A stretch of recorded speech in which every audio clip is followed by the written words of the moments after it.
Hello, everyone, and welcome back to the podcast. Your host, Joe Chill and Love, is here. Recording this on Christmas Eve, but most likely you'll see this on Christmas. So, nonetheless, Merry Christmas, Happy Holidays. Hope everyone's having good holidays, whether they're spending with friends, family, etc. Hope everyone gets gifts, joy, love, everything for these holidays. But not here to disparage about the holidays, as the big topic, though, is Collision. So, the stage is set for AEW on Wednesday. The semifinals in the Continental Classic is set. On one side, for the Gold League in the Continental Classic, we have Jon Moxley versus Jay White versus Swerve Strickland in a three-way match to determine who will represent the Gold League in the finals of the Continental Classic. And then in the Blue League finals, interesting dynamic here.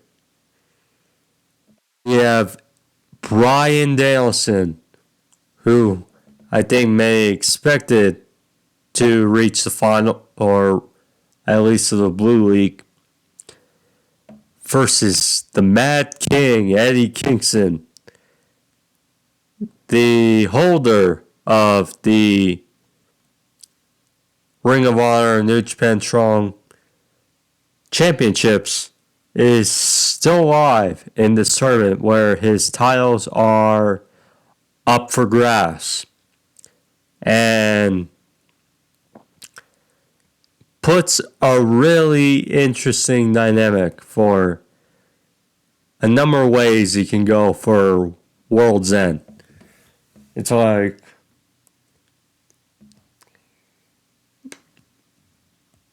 okay, you have Jon Moxley, Eddie Kingston. We know how close those two are. It'd be a unique match. Jon Moxley, Bryan Danielson, Blackpool Combat Club versus Blackpool Combat Club.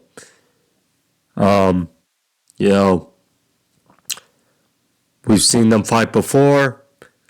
It's been great.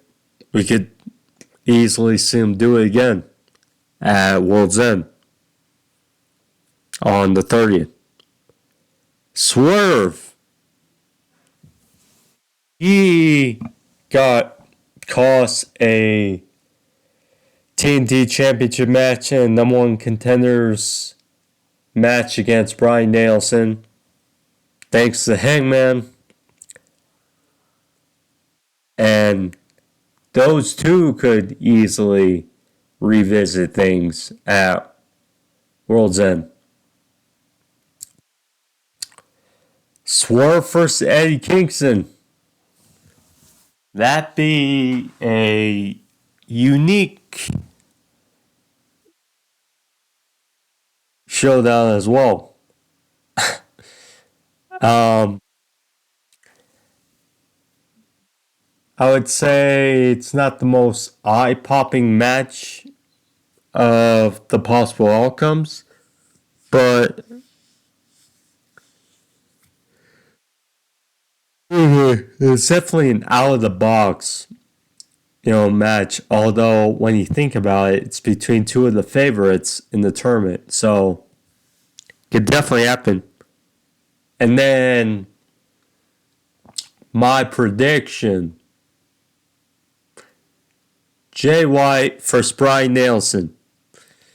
Those two, they don't need the tournament to fight, but what a finals that would be. Jay White versus Bryan Danielson at World's End. that would certainly be something. It's a new match, it's a fresh match, much like Swerve vs. Eddie, but it's a match we haven't seen before, and I mean, in the limelight that this is Bryan Danielson's final year as a full-time wrestler, you know he's going to give it his all against a number of great matches, new matches that he has not ventured down. And it would certainly be a fun aspect. Jay White versus Bryan Danielson. And then lastly, Jay White versus Eddie Kingston. Now, for those who have been looking up and down social media over the last number of weeks, you would see that a rumored match or a rumored finale for the Continental Classic would be Jay White versus Eddie Kingston. And posed a lot of variables, some unique variables. So, of course, Eddie Kingston is the New Japan Strong and Openweight Champion and the Ring of Honor World Champion. And this whole belt, this new title is supposed to bring things together, unify, as a new world champion, basically. We think. I don't know, we'll see. So there's that. And then Jay White, being the New Japan Strong champion could pose the possibility of Jay White possibly wrestling. He doesn't need a title, but there's certainly a possibility to be working in New Japan again. There's that. And Eddie Kingston and Jay White have history. One of the last matches before Jay White flipped to AEW from being full with New Japan was against Eddie Kingston. So, it's certainly a fun dynamic, but my prediction is still there. And it's still alive. Jay White, Bryan Danielson. We'll see. But there poses a few dynamics. But with that out of the way, let's get forward to the show, into Collision. Last, thank you for joining me. Subscribe somewhere over here. So find it, click it, subscribe, notification bell, find out when I post the videos, etc. Guys get the gist. So let's get into it. So we started off Bryan Danielson versus Blackpool Combat Club member Claudio Castagnoli. It's interesting. So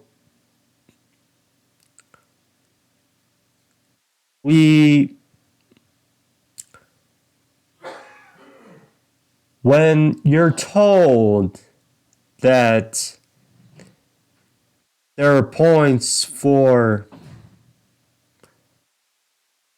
a draw, when you just put that into the aspect or into the universe, then it's safe to assume there is going to be a draw coming this tournament. We just didn't know. So, when? And this was definitely a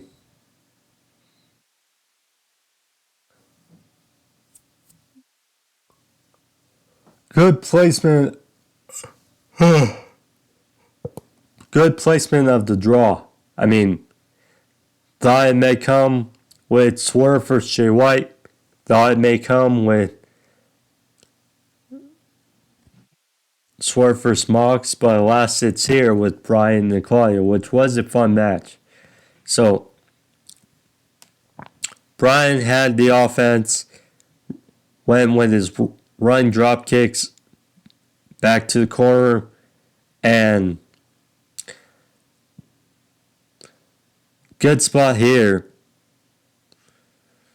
where Claudio caught Bryan going for his drop kick and caught him into the swing, the giant swing.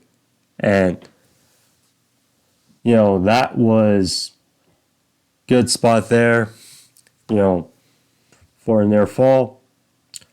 Bryan followed up as Claudio was in Tree of Woe with the yes kicks, and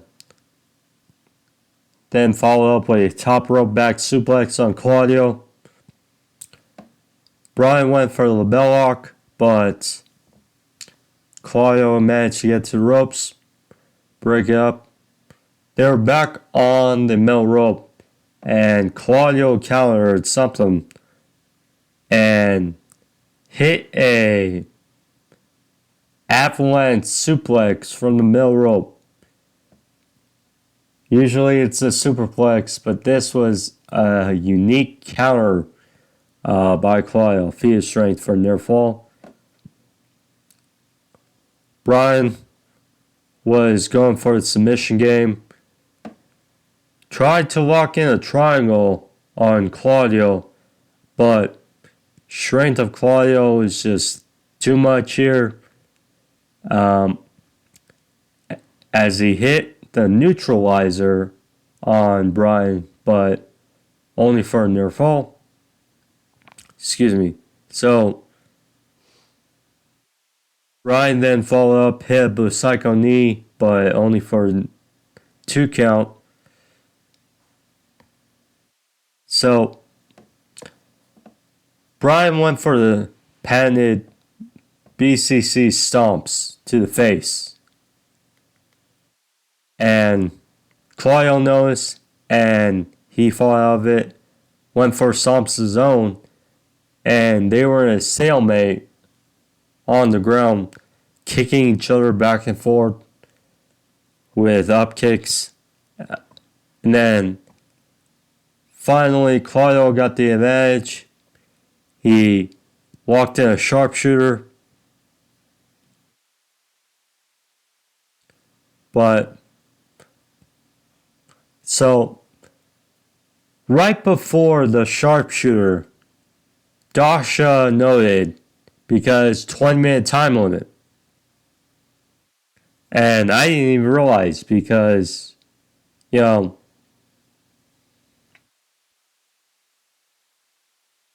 I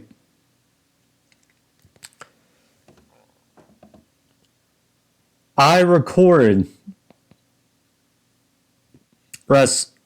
Collision, and then, when you fast forward, you don't really, between commercial breaks, you don't realize how much time.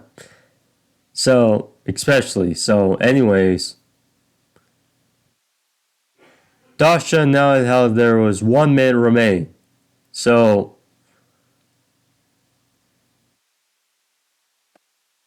he locked in a sharpshooter, and then Dasha noted how there's like 20 seconds left, 10 seconds left. So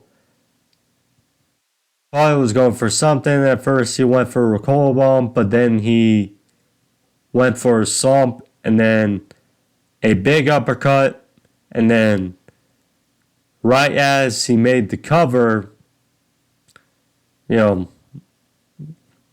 or it was like 1, and then bell rang for time on the draw. So there we go. Ron gets 10 points. Claudio only with 7. So basically, Claudio is eliminated from the finals of the Blue League. So there you go. So then it poses up more feats for, Eddie versus Andrade, Brody King, and versus Daniel Garcia.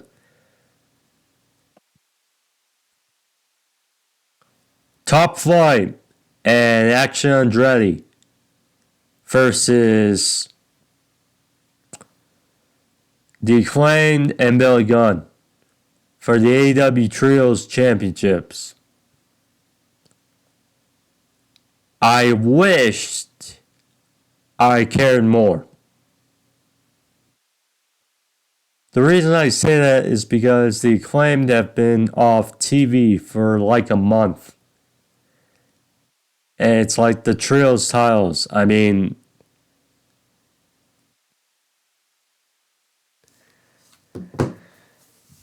ever since they took them off the House of Black, who weren't doing a lot, but were doing at least something with the titles. And certainly benefited, I feel, to a T from the titles. Lost them at All In.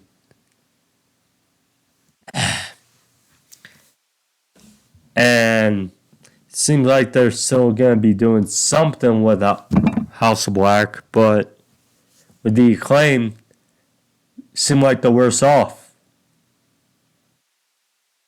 And we got Top Flight, who again, glad Dante's back, glad he's healthy after that scary injury last year. That was not needed.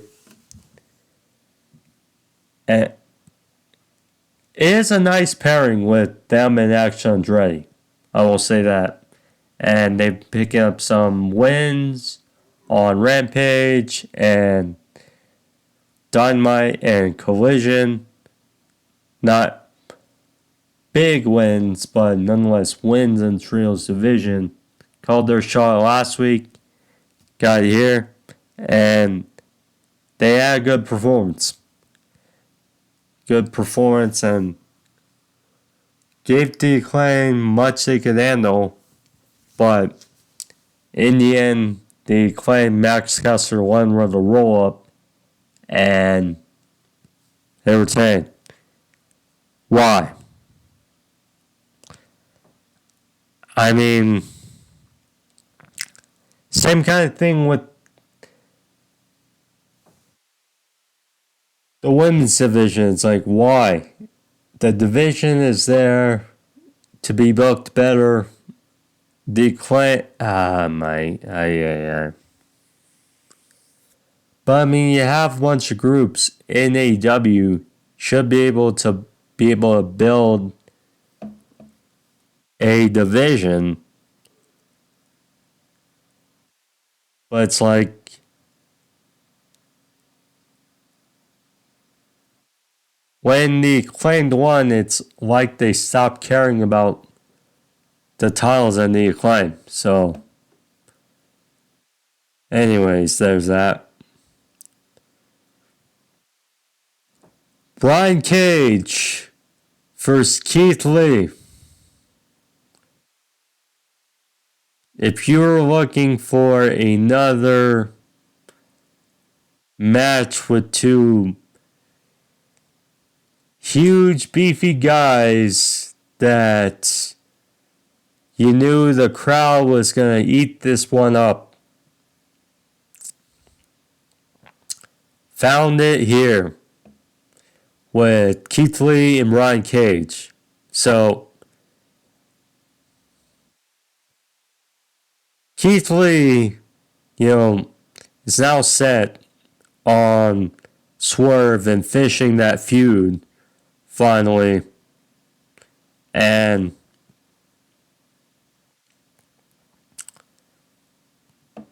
this match was very good. Usually when you have two big guys in a match, it doesn't really correlate to a good match.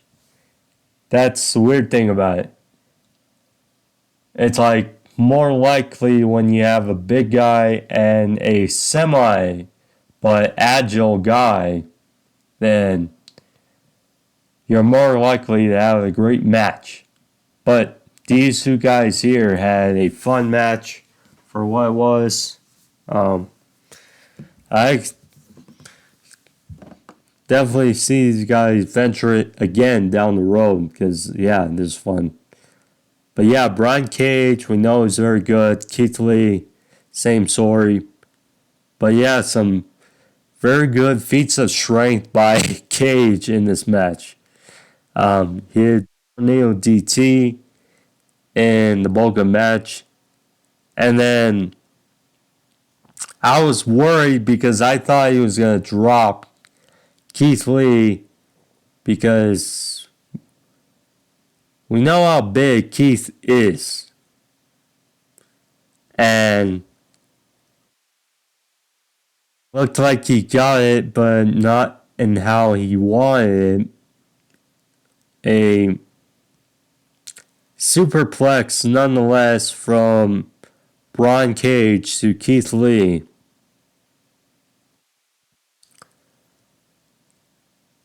Yeah, good. So, and then Brian Cage, when it's done there, he hoisted up Keith Lee for an F5 for a near fall. But that was not the case. So, Prince Nana at ringside got a cinder block out. Which, symbolism. How did Swerve take out Keith Lee in the first place? At the start of the year, or this time last year, was with the Mogul affiliates and a cinder block. So there we go. So Nana wanted Cage to use the cinder block on Keith Lee, perhaps try to slam him onto the cinder block, but the distraction ultimately doomed Brian Cage as Keith Lee his ground zero finish on Brian Cage, and that was enough for the win. Brian Cage, valiant effort, but not enough. Keith Lee announced after match saying he's been quiet, but notice how this was symbolism and how last year where I was taken out for almost 2 months. And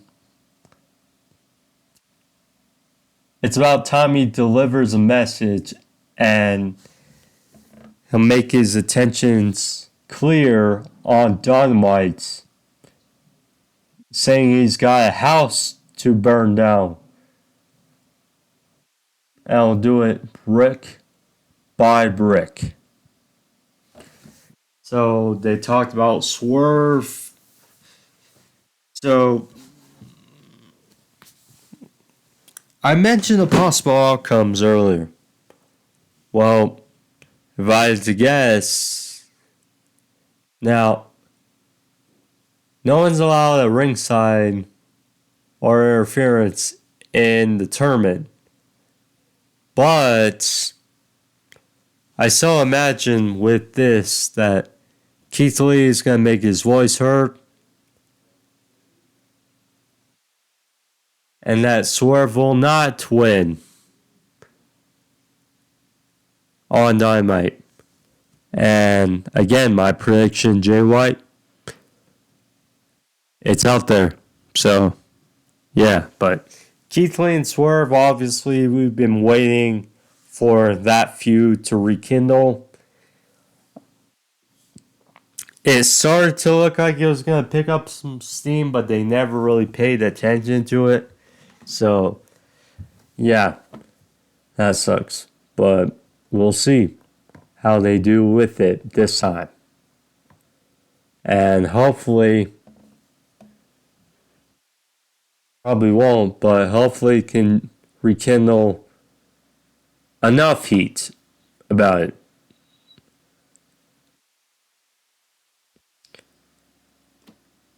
Tony Storm, Mariah May, and Tony Storm's butler, Luther, we're all backstage.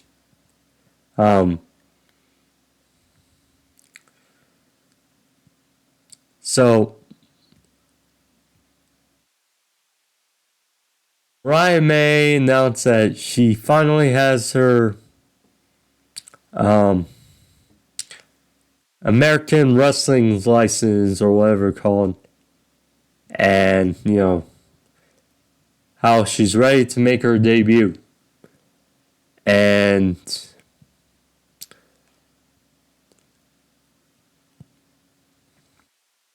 Renee was up all about, do you have any idea when you'll be debuting?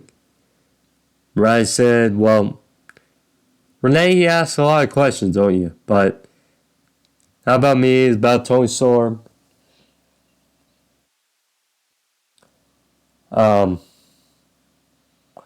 And she asked Tony if she had any advice.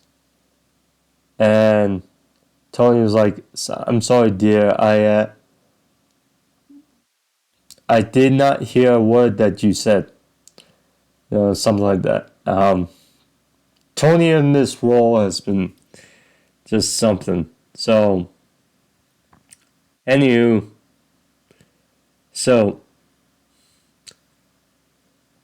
Tony addressed Riho in her victory over Saraya.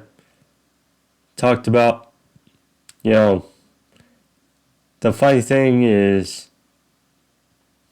they asked about Mariah May's attack on Riho with Top Bell, and Tony Storm was like, who? I mean, funny thing is, there's little ties, but it obviously seems like this is going to be a feud down the line, which would be fun, certainly.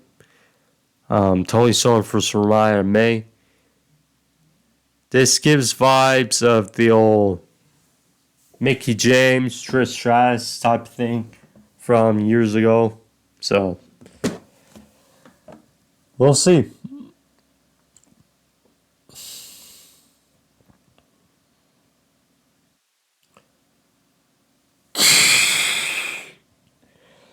Christian Cage.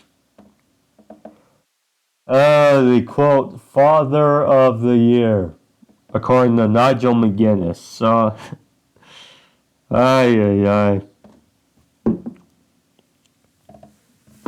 So Christian was out there with the prodigy Nick Wayne. And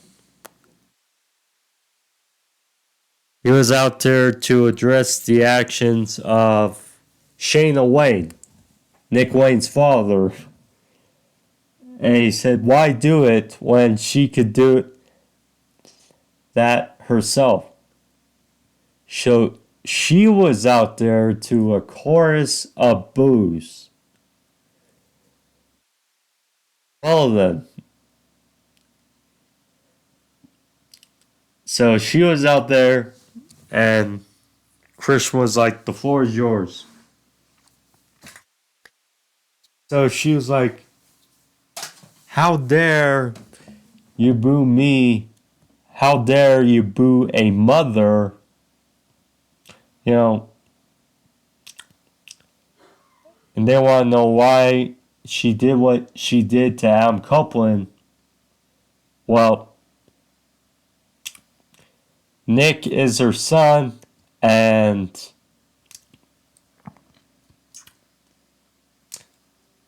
she doesn't forget, and they talked about it. she doesn't forget how Copeland smashed the chair to Nick Wayne, that concerto weeks ago. Said she was defending her son, Nick Wayne, and has really bought the Christian. And now, if anyone's cared more about my son than me, then is Christian Cage. Oh, jeez, Christian. So,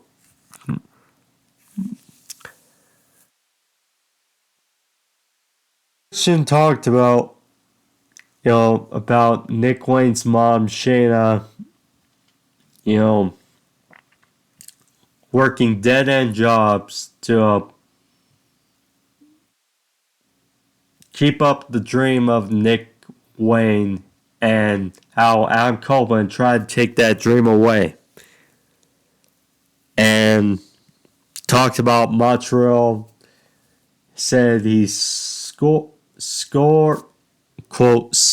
more than one way that night. Christian Gage. So he addressed the challenge by Adam Copeland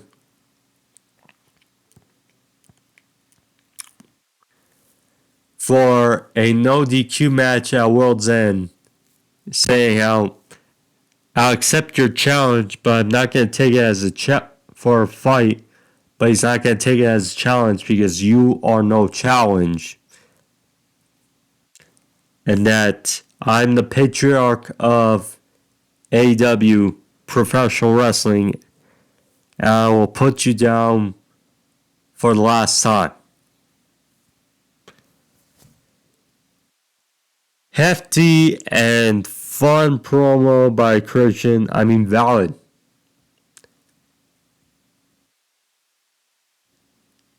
Adam attacked Nick Wayne.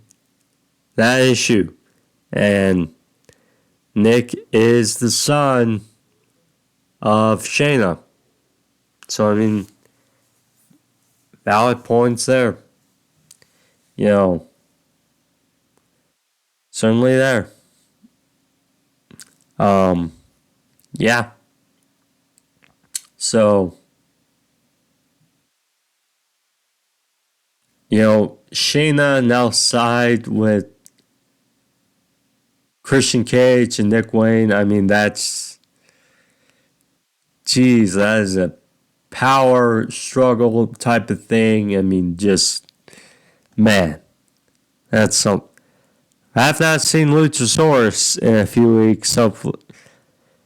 Hopefully he's okay. They're still selling the effects of that attack by Copeland. So there's that. But yeah, good promo and should be a fun match at World's End on the 30th. So we'll see.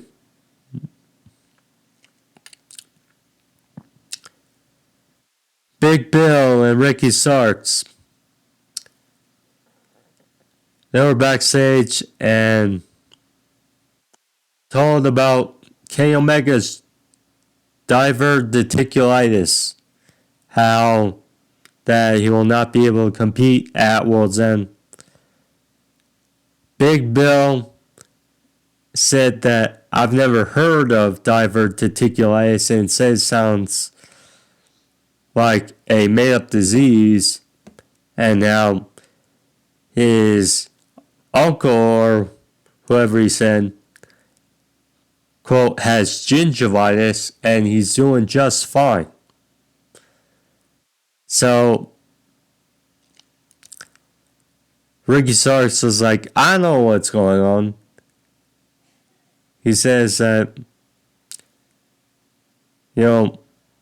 or Big Bill was like, I think you're scared to face the greatest tag team in the world. And that's Stark said that Kenny doesn't have the guts to compete against him. So Big Bill was laughing, and Sarks was like, "Oh yeah, I'm prepared. I'm following them tonight." So, said they forfeited their shot at the tag team titles for World's End. In comes Jericho. Jericho telling how he hasn't forfeited anything. And,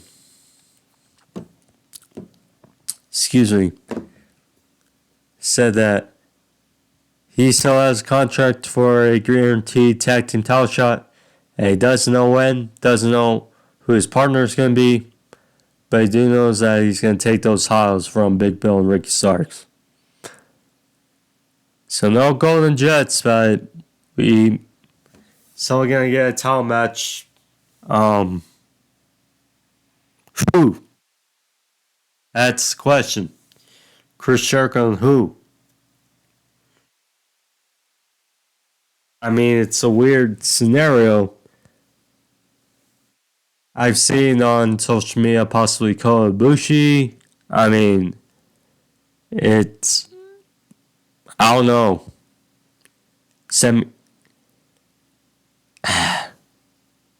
Sammy Guevara saw her and he sided with the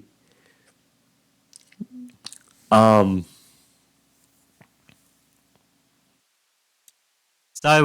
Callis family, so that's out of the picture. It's like who? I don't know, but we'll see.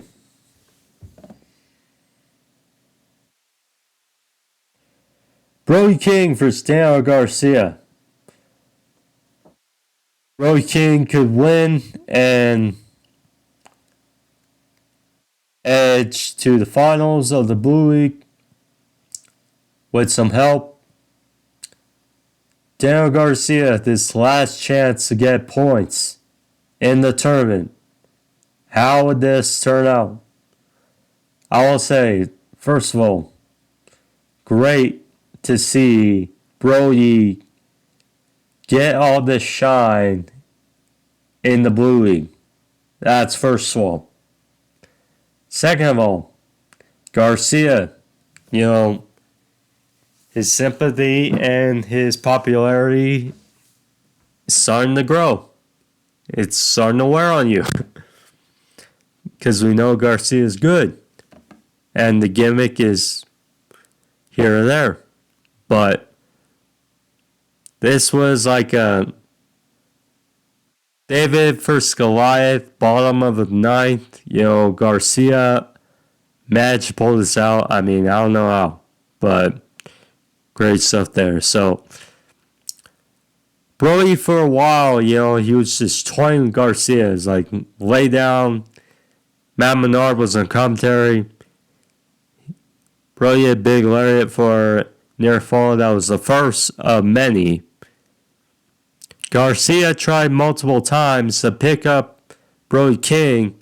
After a while, he did for a Sayo suplex, but only for two. When he thought it was over, Brody hit a Death Valley driver, followed with another huge lariat. This time, but only for two.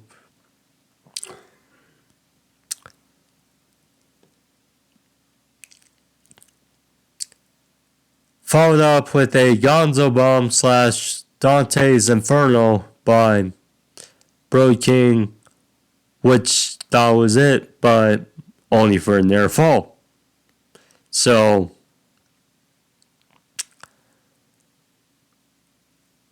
Brody then, taking his time, was like, I don't know.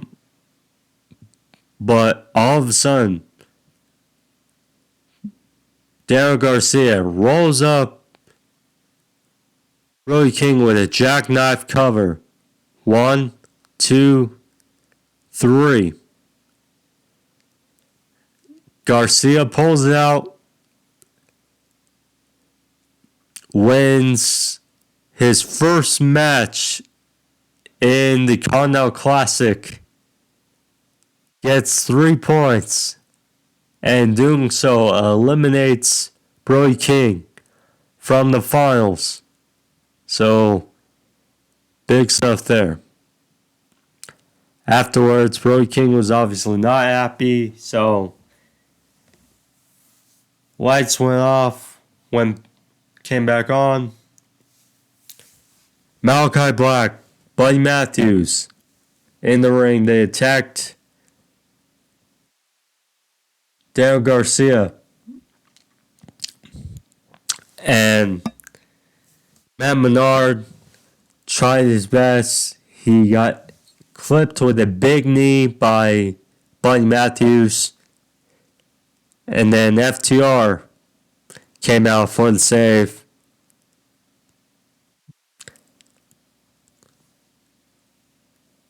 Dax was like, I'm done with this crap, and saying we want it down the line. FTR for his House of Black, first time ever. Bless me. But yeah, FTR for his House of Black. That's a fun one to look forward to.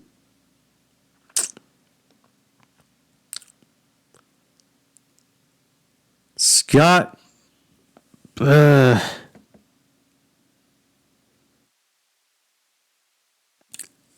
If you enjoy this match, I can see why.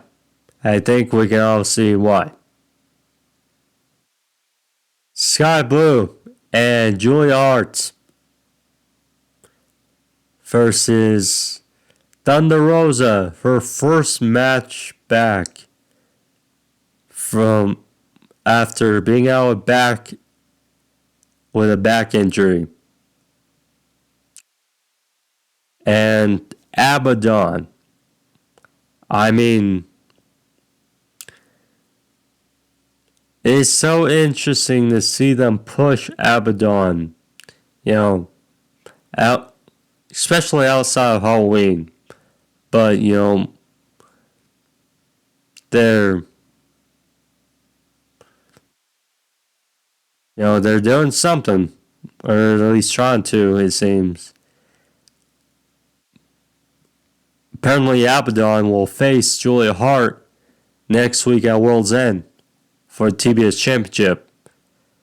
Nonetheless, after that news was made, you could kind of figure who's going to take the fall in this match. And yeah, this fine match, you can definitely appreciate that they are really venturing this dark path of Skye Blue. It's like ever since she was spewed in the eyes by Julia Hart a number of weeks ago, the tendencies in her act and her look and everything, it's definitely changed. So that's been great to see. So, and then this pairing with Julia Hart now seemingly only helps them both, I would say. Thunder Rosa back, she looked good. And her time being back, it's been a while, obviously, over a year. And I can imagine kind of easing her back, if anything, this kind of symbolized a future Thunder Rosa, Julia Hart TBS top match down the road, which I think we'd be all up for. And it'd be interesting. But yeah, Thunder Rosa, Abadon won here. Thunder Rosa won with looked like a pump hand package sit out powerbomb like maneuver on Skye Blue for the win. And they got it done. So, yeah, Abadon, Thunder Rosa, Abadon has momentum in the next week for their title match. So there's that.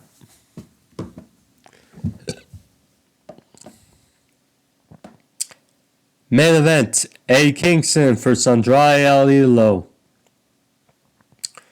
With Brody King losing earlier. Obviously, this was come down to who would face Bryan Danielson on Wednesday in the Blue League Finals. Solid match to end the show. Solid main event. Andrade,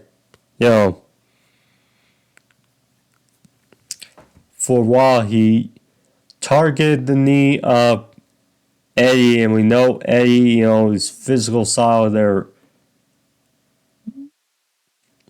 had good. They had good chemistry with each other, I would say, with the countering and chain wrestling of this match was really good. So, Andrade obviously hit the Three Amigos. Homage to Eddie Guerrero. Toward the outside, he hit a moonsault. Then back in the ring, he hit a double moonsault for a near fall. Andrade, of course, has his devastating back elbow, which, could be a finisher in and of itself.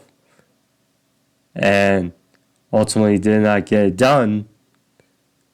So, but Eddie won here. He hit not one, but two spinning back fists and a brainbuster maneuver for the win.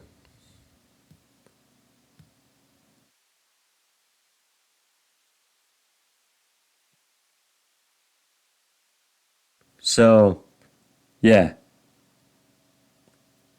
Eddie got the job done, and Bryan was out there. They had some words after the show. I mean, that was fun. So, yeah, the Mad King, Eddie Kingston, losing his first two matches in the tournament. He's come all the way back, and now is in the finals versus Bryan. Guys who he has yet to beat. Will he do it on Wednesday? I don't know. But I can tell you this, it's going to be a fun, intriguing match. We'll see. We'll definitely see. So, but anyways, guys, that was the show. That is a review for you. So, yeah, Wednesday, we got MJF and Samoa Joe versus the Devil's Masked Man. Will he finally get a match? We'll see. We got the triple threat for the Gold League final. Jon Moxley, Jay White, Swerve. And then the Blue League final with, Bryan Danielson and Eddie Kingston. So, some fun stuff to look forward to on the Go Home show before World's End, which is this Saturday. Yeah, this Saturday. So, I'm guessing Collision will be preempted probably on Friday. I have to guess. So, I'll do the review for Dynamite on Thursday, and then instead of Collision, I'll still watch it, but I'll do a review on World's End next week. So, sometime either Sunday or Monday. Either way, you guys will get the review. So, peace to y'all, but yeah. Anyways, guys, thank you all. Happy holidays. See you guys Thursday. See the like button. Smash it. Leave a thumbs up. See you guys. Peace. Hey Joe, 2 in love. Hand out.